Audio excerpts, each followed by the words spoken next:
Good to go, buddy.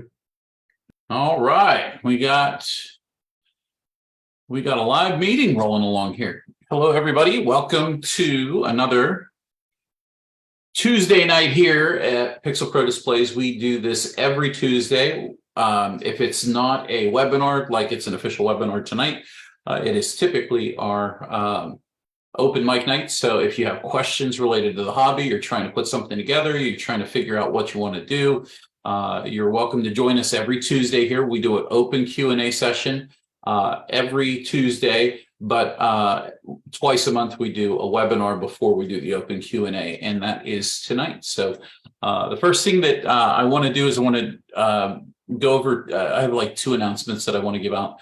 The first one is, let me swap this over here. This is the Florida Mega Mini Intensive. Barry Wiles and I are going to do a one-day intensive xLights class on sequencing like a pro. That's April 14th. It says it includes lunch on both days, but we're only there for one day. I'm sure that's a typo. But another thing, if you're in the PPU Facebook group, which you should be, if you're not, then come on over and ask us to invite you, or just join the group. I just posted this poll, and it's been interesting because a lot of people have questions about xLights, and whenever we try to address those questions, it seems like more questions of the same thing come up. So one of the things that I did was I put this poll up here, and well, looks like we have a number of people that have voted for what the most challenging things in xLights are. What part of xLights software is the most challenging for you to understand? Where did xLights really frustrate you the most? And for the most people so far, that's what I wanted to hit earlier. For the most people so far, sequencing in general is something that people are most frustrated with, or that's the challenge you have. So I have a couple other things in here. Please go in and put your comments in here. I enjoy reading the comments, because whenever we get the comments, then it tells me what people are looking for. So there's that. Please go in there and have a look at that. Also, if you haven't done yet, so oops, let me go back there. Here we go. If we go back there, we are running the Guess the Sequence of the Month contest. So here's the official thread. I did a video earlier today. You can go watch the hint and put your guess in for the monthly sequence, what you think it's going to be. So those are the little things that are coming up. Again, Rob and I are going to be both at the Mega Mini here coming up in about 2 weeks down in Florida. And we'll have a booth there. I think we're going to be beside JR, right in the corner or something. So that should be interesting. We're going to have a good time with that. Yep. And I think that's about all I have for announcements. So let's go ahead and let me get my screen set up here, and we're going to get started. Oops. With another, with one of our classes. Actually, I have another announcement. I'll hold it off until the end here, because I have something special I want to share. And I don't think I'm going to do it during the live. I think this is going to be for only the people who stick around in the Zoom room. So if you're on Facebook, we've got another surprise at the end of this that I'm going to release at the end of the webinar tonight. You won't see on Facebook. You won't see it on Facebook Live. It's not going to go on YouTube. So you better jump in the Zoom room. So the anticipation is killing me. Well, just wait till you see what this is, because it's actually kind of cool. I need to, where's that screen capture at? There we go. Hopefully this works this time. Testing 1 2, testing 1 2. No, not working. Audio. Where's my audio? Options, audio.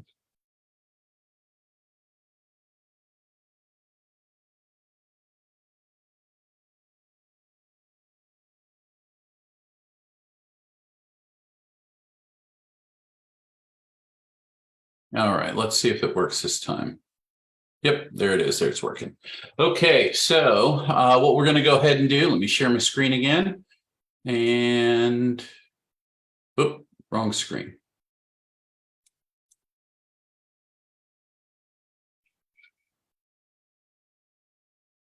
share this screen. There we go. Sharing the wrong thing. There we go. Okay, I think we're ready to get started. So good evening, everybody. Welcome to our the end of March 2023. This is our PPD webinar, and we're going to do a class today. I kind of a little surprise there at the end. A little class today on the bars effect, and I put this together. This isn't the bars effect. Isn't the hardest effect in xLights. In fact, it's one of the long-term effects that has been in xLights since I want to say 3.0, probably earlier. It's probably an original effect that Sean Meehan had created in the past and has carried through into today, and it is certainly a useful effect, and it has a lot of good properties. So I'm going to go ahead and get started and just show you basically the default of the bars. The bars effect, you can find it up here at the top of the screen. It is a red, green, and blue bar. Whenever you grab the default after opening a brand new sequence, the two colors selected are almost always going to be white and red. And this is the default of bars. It has a few options, but the options are rather interesting, and we'll get into that as we get to the end. But the interesting side of it. But let's go through each of these. So we have this what's called a repeat slider. Now I know it's kind of self-apparent what some of these things do, and I know you don't need me to walk you through this, but it does kind of, as somebody's explaining this and you're thinking about, because this is what I want you to think about whenever you are sequencing, or whenever you're thinking about a song. So what happens is when you're sequencing, at least for me, it can happen anywhere. We'll be riding in the car and I'll see something on a road sign and it will remind me of a part of a song, and I'll see some sort of effect kind of flash before my eyes. I don't know how many hands up in the chat room, in the group here, if you ever have been if you were ever a kid, you were playing Tetris, and you could see little Tetris blocks falling down. That happened to me all the time after I got done playing with Tetris. The same thing happens to me with sequencing. We'll be driving down the road and I'll just see some effect, and then it inspires me to kind of create in a different way. So whenever you're watching this, I want you to imagine that you're sequencing, and if I were doing this, what could I use that for? Because a lot of the problems that people have whenever they sequence is they don't feel the inspiration. And one of the things that can help you is imagining how this is helpful and useful and where you would put this in your sequence. So as far as the repeat palette, it's pretty self-explanatory. You can go up to 5 repeats. Now notice that whenever I went from 2 repeats to 5 repeats, it appears to go much slower. And that's the truth, because you have 5 sets of bars here. There's 2 colors, and they're traveling from one end of the model to the other end of the model in that cycle. It's automatically defaults to 1 cycle. So the more colors you add, certainly it will slow down. So you may end up having to adjust your cycles. We'll get into that in a second. The other thing I wanted to show you is you can also have multiple colors. So and this also depends on how big your matrix or your tree or whatever it is that you're applying the effects to. You can have multiple colors up to 8. We can go ahead and go in and play with that. There's 8 of them. And then we have 2 in the repeat palette. And if we go to 3, 4, 5, you can see how quickly the width of those bars gets really, really skinny. So just taking the default color and kind of splashing that across, and this, in our example, this tree, this mega tree here, it's actually a 100 pixels tall by 32 wide. So there's plenty of density in the tree to be able to output those. But what happens if you have a smaller tree? Well, okay, we've got 1, 2, 3, 4, 5 colors on here. And what if we repeat the palette 5 times? Well, you see, now you've got it down to, well, it's going nice and slow now. But it looks like each color is taking up 2 rows of pixels. Now, what if we add in all the colors, and now you see it's kind of scrunched together there. So, but you've got 5 times 8, 8 times 5 is 40. There's probably, an xLights is kind of scrunching that down so that you can get 40 bars into it. But that's the difference between having a model that has a lot of pixels versus having a model that has less pixels. And so this is where you can begin to see that there can be issues with all of the effects whenever you're sequencing, because there just isn't the density or the number of pixels necessary to draw certain things at as high a density as you're looking to do it at. So I wanted to bring that up because I think that's something we don't really think of using, 8 different colors in a bars effect. That's not something we typically think about, but it's something that is available to you. So just be aware of that. Next, we have the cycles. So basically, the cycles go from 0 up to 30. So you can change your now. Keep in mind, if I hover over this, this says that this is a 2-second long effect. If I set the bar cycle at 30, you're not going to see anything because it's trying to do 30 iterations or 30 passes in a 2-second time period. There's not enough frames for it to display that. That's why you see it bouncing the way it is. But if we slow this down, if we go over here to 2, you can see it can do 2 per second. Well, maybe it'll do 4. Maybe it'll do 8. At 8, it's struggling for 2 seconds. So, but just keep in mind that the number of cycles, usually what you might consider doing, and this is one of the things that I consider doing whenever I'm running bars across some of my props, I want everything nice and even, and I like things to be symmetrical and even and end on the beat or start on the beat. And so one of the things I'll do is I'll consider how many timing marks do I have, right? And if I play this across 4 timing marks, how many times is that going to go across it? So I'll match the number of bars to the number of timing marks, or I'll do half of that sometimes. So that's something that most people will mathematically sit there and say, okay, here's 1, 2, 3, 4 beats, and then there's 4 beats. I can put 4 in there as cycles, or I can do 2 cycles, and it will have a different pacing. Or you can do 1 cycle and have it pace in a certain that kind of matches the beat of the song. Perhaps it's not an upbeat, maybe it's a slower song, and you don't need that high speed tempo. So the cycles is definitely an important thing. Notice that there's some value curves that you're able to, there's some, the ability to add a value curve. So where you can set it at 1 speed and have it rotate up or down, depending on what's going on in your sequence. We'll touch on that a little bit in the end, but we'll keep moving on. We have, the next thing we have is something I want to call 0 cycles. One of the easiest ways to get kind of a stop motion or a step motion or maybe a motion to the beat is to utilize the bars effect in a manner where you have 0 cycles, where you set it to 0 cycles. Now, in this example, one of the things that I've done here is I picked 3 colors, white, red, and green, the first 3 colors in the color palette. And then what I did was to make it appear as if the next bars effect is stepping forward, I can manually change the bars effect to a different set of colors. What I did here was I made this red, green, and white, and I left it. So if you go back here, you see it's white, red, and green. Now we're just changing the first color. We're taking the first white one off and putting it on at the end, and then we have red, green, and white in that manner. So what that basically did was that created a step animation for us. And I use this every once in a while whenever I'm trying to be deliberate in making things look a specific or certain way. And even if, let's say, these timing marks weren't exactly the same, I can make the effect fit for that duration and maybe have a fade out on it, or have a color curve on those specific colors or whatnot. But this is definitely one of those options that maybe you're not thinking about.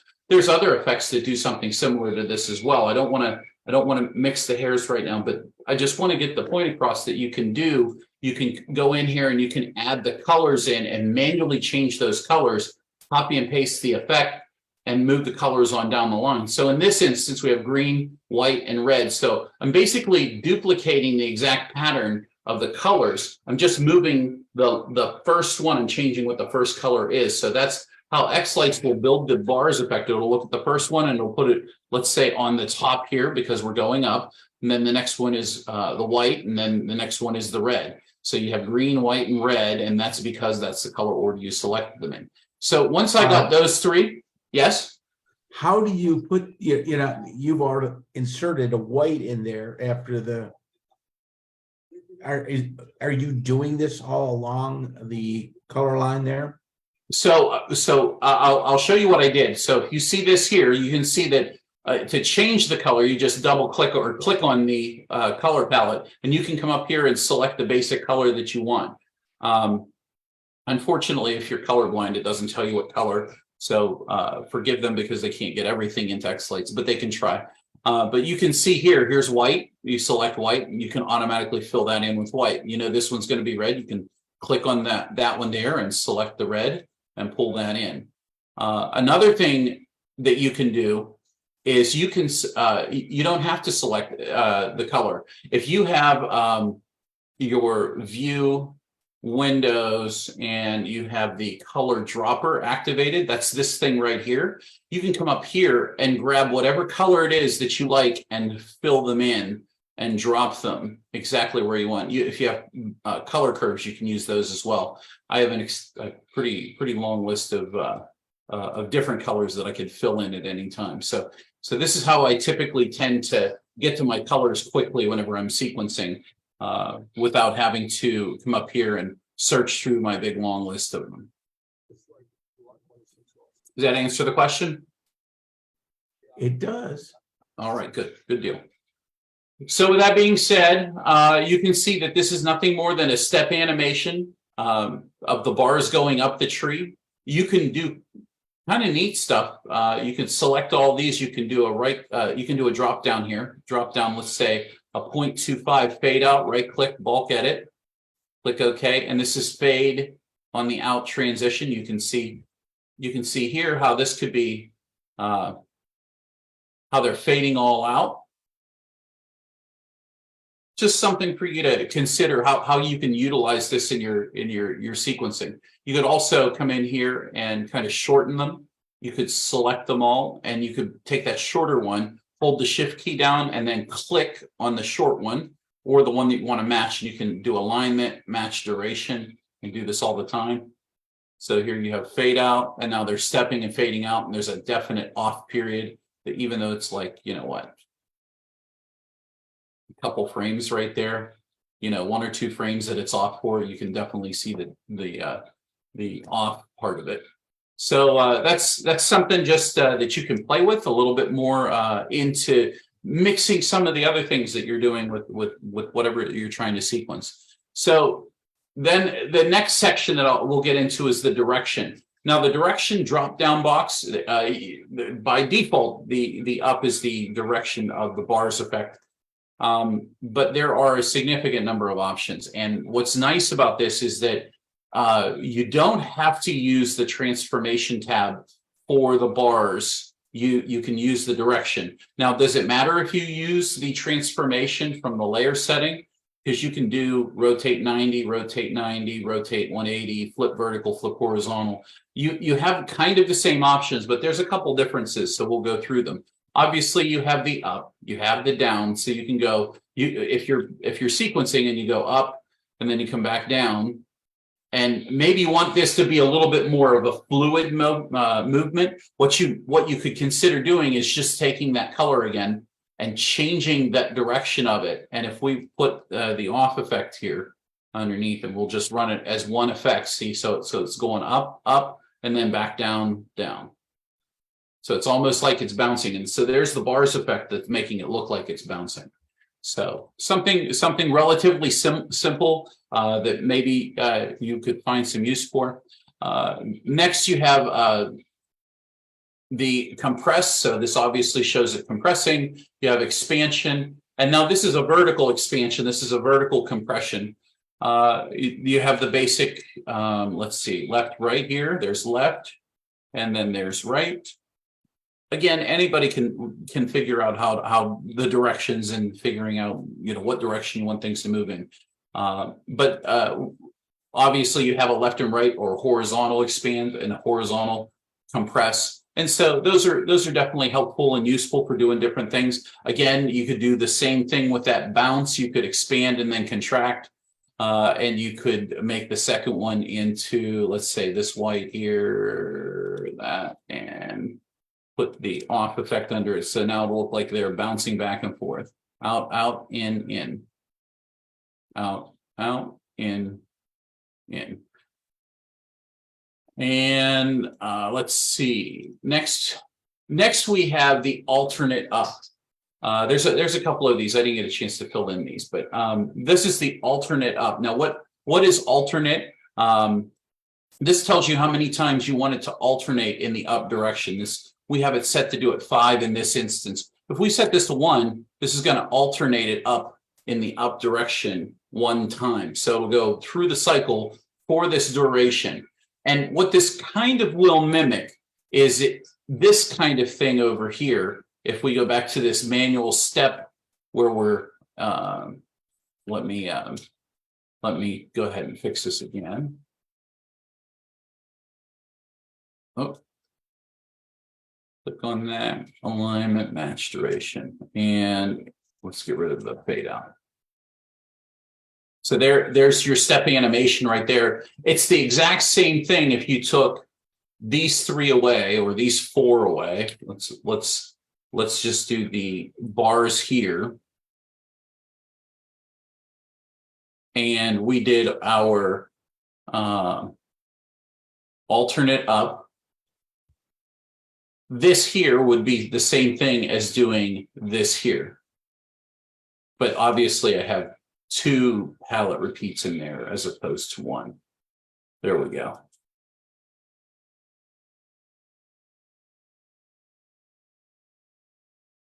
And because there's 6 colors here, it's moving a little faster. We can cut that in half, go 0.5.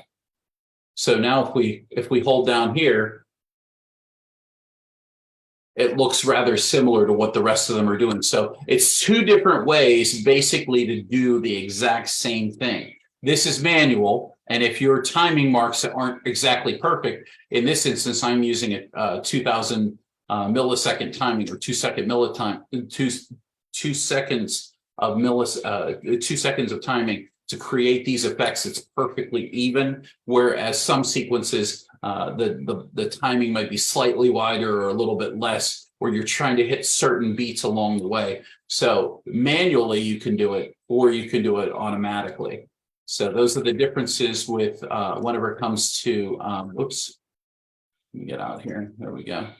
And oops, I'm all the way over there. So we can do it manually, or we can use the alternate up, the alternate down, and obviously you have this for the left and the right. So you can utilize that in any of the directions. You don't have to change the transformation. It has the setting here in the directions. So there's that as well. Now, one of the fun things that xLights has is this center point for the bars effect. So what exactly is center point? Well, center point is exactly where's the center point of the bars effect start or move to manually. And well, whenever you click on that, whenever you have like 0 cycles, like I froze it, and I have 1 palette, and I look at the direction set to up, this is deactivated. This is grayed out. You can't really use it. So in order to activate it, what you have to do is you have to change your direction to either custom horizontal or custom vertical. So in either of those instances, that will open up and give you the opportunity or the ability to slide these from one side to another. So you can, if you're trying to match something exactly, like if you want something to apply a certain way like this, you can set a certain number of pixels or put the bars exactly where you want them. Maybe you need 3 bars and you want the 2 colors centered and you want the other color to kind of flank the other ones. Something you can do if you're interested in doing that, for sure. So that work just with like 1 prop at a time? So yes, well, you can get into let's see. I don't think the cycles really works with it, because at this point it's going customizing, so it's deactivating your cycles. So it's a manual, and it's only going to let you do this 1 time. So what you would use this for is, let's say, a value curve. At least I hope that this might be a bug. every time I do something like this, and I try to utilize some of the value curves and stuff. Sometimes things just don't want to work the right way. So it looks like there might be a bug. I thought I was messing with this earlier. I certainly did have it going. Well, maybe a basic linear one will work a little better. Oh, well, it's not working. So, well, there's a bug.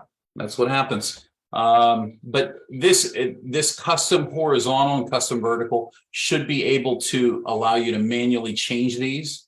Actually, it shouldn't let you change. It shouldn't let you slide them. There's definitely a little bug going on here. What about if we change this to music? Oh, there's no music. I don't have an MP3 track in here. But typically what would happen is, maybe I have to render it. In any event, that is one thing. We'll probably put a bug report in for that, or somebody can put a bug report in now if you like. But that's one of the things, and this was working earlier. It was working earlier in the sequence because I had done it. What did I use? I used this as one of the value curves, and it would just I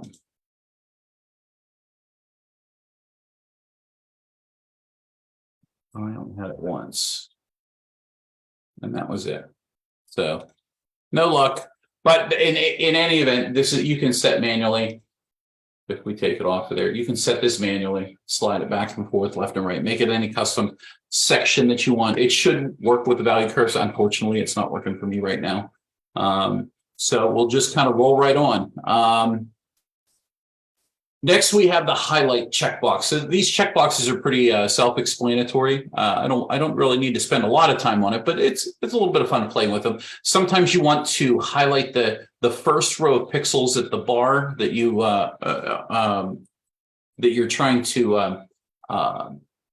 It's kind of like the head of the bar. The first line in the bar is actually highlighted. So sometimes that's something that you would like to do. You can certainly turn that checkbox on. You have a 3D ability, which is something I utilize a lot. I really enjoy using the 3D effect on pretty much anything that has 3D. Gradient takes the three colors and it creates a gradient between those colors. So in this instance, you can see there's red, green, and blue, and that's the three colors, but it's mixing them together kind of like the butterfly effect would do, because it's turning the colors into a gradient. Now, if you had just, let's say, red and green, there's red and green, it makes a yellow in the middle. If you had red and white, you'd have red and white. So just something fun to play with. You can always mix the check boxes. You can mix the 3D and the gradient. So that it kind of is like the tree effect, you know. If you slow it down, it gives you the tree effect. What if you had a darker green in here? See, now this is what happens whenever I start doing stuff. Here's a different green. We'll grab this. We had this green here, and I don't know. What about this? What about this darker green here? Or this one? So you can see how the different colors in the gradient, that actually kind of looks like the tree effect. And you know, add more palettes, looks more like a tree. But that's kind of interesting, you know. Moving on, you got all three of them checkbox. You can do the highlights, you can do the 3D, you can do a gradient, and everything looks pretty fun there. So I wanted to share a couple instances of layering, not a ton, because I can get lost in some of this stuff, but I wanted to show you the basics. One thing that you might not think of is, you know, sometimes using the color black as a color on the bars effect is pretty interesting. If you're trying to convey a certain movement, now, yes, you can use the single strand effect and it looks relatively similar to what you see on your screen, and that's great and everything. But sometimes you are really looking for something very, very, very ultra specific. So I bring up the color issue where you can add in some black colors, some or maybe darker colors, and you have one highlight color that's going through there. That kind of is an interesting addition. But another thing that I was looking at was just some of the basics of layering. So what I have here, I have the exact same effect, but I'm just doing some unmasking. So we'll pull this apart. I'll move this one over here. And I'll show you the base layer. So basically that's this effect right here, this bars. And I put 2 iterations on it, 2 repeating palettes. And so there's 2 green bars, but 4 black bars in the middle of there. And then, so that's going in the upward direction. Now, if I take this and I set my top one to 2 is true unmask, you can see that whenever I have this as default, I have the green and the turquoise with 2 blacks in the center. And it looks like just 2 sets of bars going across the screen, right? So if I take this and I use that layer blending, see, this is where you start coming up with some interesting things, because you don't know what you're going to come up with until you take the time to go through the different layer blendings. So there are a significant number of these. Obviously, if you aren't used to or familiar with layer blending, that's a whole nother ball of wax. What I suggest is, if you're looking at my screen right now, if you're looking at the screen, get yourself a mouse with a scroll wheel. Some people sequence on the laptop. I think if you take 2 fingers on your touchpad and you just run your 2 fingers over it, it might, and you're over top of this, it might just scroll through these. And that kind of helps a lot if you're trying to figure out, well, which one should I use to layer blend with? And there's some different options here if you're just scrolling over them like I am now. So this is one of the things that I think you guys should play with. The hard part, and I bring this up in because today, whenever I posted the post in the PPU Facebook group, one of the comments, and I'm sure some people will be in the room here, they'll ask these questions, and it's great to have them. How do I sequence? That's like the #1 question. Everybody wants to know, how do I sequence? And the unfortunate answer is you need to invest a lot of time into learning and playing with and practicing using just doing what I just did tonight, which was, for the past, let's say, I don't know, 30 minutes or so. We just walked through the basics of the bars effect. How many of you have actually done that with absolutely every single effect out there and found out what each of these sliders do? And then on top of that, it's taking each one of those, not each of those effects, or just one, and just taking one effect and changing the direction of it and adding a different color and then changing the blendings on it. It takes you taking that first step to kind of walk through the little things that you can do in xLights, so that as you grow into something, you can grow into something that's multi-layered, where you have 4, 5, 6, 7 layers. I was working with Brian the other day in Zoom, and I was rather inspired with the single strand effect, and I come up with a 12-layer effect. And it was a lot of fun. But it took me about 25 or 30 minutes to sit there and really parse it out and figure out what I wanted to do. So whenever you see all the fancy stuff that we might do in a sequence, or somebody does some really cool graphics on the tree or the matrix, don't think that it's 1 5-second thing that we do. It's actually a long process to build an effect. And so generally, this is the basis of it. This was a basic thing that I sat and I did, and it took me probably a minute to figure this one out. But to build something much more complex, let's say with 10 different layers or 8 different layers, it gets much more in depth. You have to think about things. You have to understand some of the concepts, and you're not going to get them until you finally sit down and do little things just like we are tonight, which is going through this content. So the last thing I want to say about the bars effect, and this has a little bit more to do with the transformation styles that are available in xLights, the render styles. Different models have different abilities. And what I mean by that is that some models have some specific buffers that can be utilized in different situations. So what kind of models are we talking about? Well, the models that we're talking about would be the circle. It's a circles. Is it circles? Yes, it's circles. If we come in here and we create a new circle, you can come in and create this new circle here and add, let's say, 4 layers. And if you come in here and drop this layer down and you say there are 50 pixels per layer, oops. what xLights does is it can create this 4-layer wreath for you. It's a rather easy thing to add in. But the circle model, I won't say it is the same thing, but it's very similar to a star, because the way that models, the star model is built is nearly the same as the way the circle model is built, obviously in the back end. And I'm not a developer. I'm just saying this from the point of view of the render style that for the star.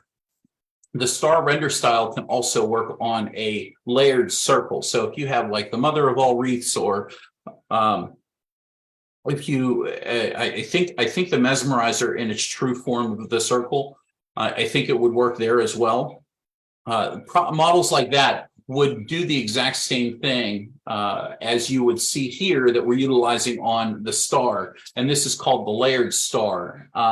If you're using a sequencing group, so for example, here, see, it says, this says column matrix. I'd really rather go back to, let me jump over to the master view. And if we go to the pixel pole stars, here we go. And we, whoops, put the bars effect on it. And then we go to this default from this render style here. One of the render styles that Scott Hansen added, I want to say it's been a year ago or so. It wasn't working right, but he did go in and he got it adjusted and working really, really good. If we go down here, we can take that bars effect and we can change or transform it using the render style and change this to per model vertical per strand. And so what it's doing is it's going in the up direction, but it's running the up direction per model vertical per strand. So it's running the bars. It's saying, here's the outer ring, and then the middle ring, and then the middle ring, and then the very middle ring, and it's running it up. So it's saying run the effect from the outside to the inside. Now, if you change the direction, if we go down, you can see it goes from the inside to the outside. So this is little things like this, and this is why I'm using the bars effect to show this specific thing as well. Per model, vertical per strand, and then you also have this option here of per model, horizontal per strand. And now it looks like it's kind of chasing itself kind of all around. Now, we could kind of help it out and give it a little 3D action there a little bit, right? And if we come up here, we have we can add a second iteration, and you can see, oh look, there's a green and a black. So there's 2 green and 2 black bars in there thanks to the palette repeat. What if we change our direction to horizontal compress or compress? There we go. And you can see now it's going to compress and have that kind of a nice slow wash around the outside. You can also change this to vertical per strand. And let's change it to left. Left does that. Should be able to do, let's see, horizontal expand. And alternate left. So that works as well. You could have your stars dancing a little bit thanks to that ability to utilize the, again, we're utilizing the ability of the render style, and we're utilizing the availability of the direction to change to match up with all of the options that are there. So definitely one of the most fun parts about bars is just kind of figuring out what it can do. I think that's a pretty good overview of the bars effect. If you have any questions, I didn't see chat go off. Everybody's probably like, wow, the bars effect, that's really cool. But it's really cool. It's a lot of fun just sitting down and picking one effect and what can you do? Like we just walked through the entire bars effect. It's 9:11 p.m. It's 30 minutes in. So how many people can honestly say that they walked through one effect, they took 30 minutes, they really worked with every single thing and tried to figure out what it's doing? If you sit there and you do that, I guarantee you're going to pick up a little bit more. Now, there obviously are plenty of effects in xLights. I don't want to spoil all the fun, but there's plenty of effects in xLights that as you get into things and you're doing different things, what you're going to find is that there are way more complicated effects, such as the video effect, the shader effect, there's some of the effects do some crazy stuff that you just can't figure out. What's the one that always gets that gets me every time? The spiral, not the kaleidoscope. The where is it at? Where is it at? There it is. Spirograph. I couldn't spit it out. But the spirograph effect, I love it. I love messing around with it, but it takes micro movements to use it. So we might revisit that one in the coming future, but I think that's enough for now. If you have any questions, by all means, put them in the comments down there in the chat. I'll go read them real quick. If you are here in the Zoom room, stay here because we're going to end our live feed here on Facebook. So if you're on Facebook and you're watching and you want to kind of see what the surprise is, which is coming up like really, really soon, then jump in the Zoom room. So other than that, guys, I'm going to go ahead and go through these questions here. I'm going to end our recorded video here. So thank you for watching. This is going to go up on YouTube. I haven't been able to get the live streams going back, but we will eventually. It'll live stream back to YouTube. So thank you for watching, guys. If you like the video, hit the like button, share the video if you thought it was helpful or informative, and by all means, consider supporting us by joining the PPD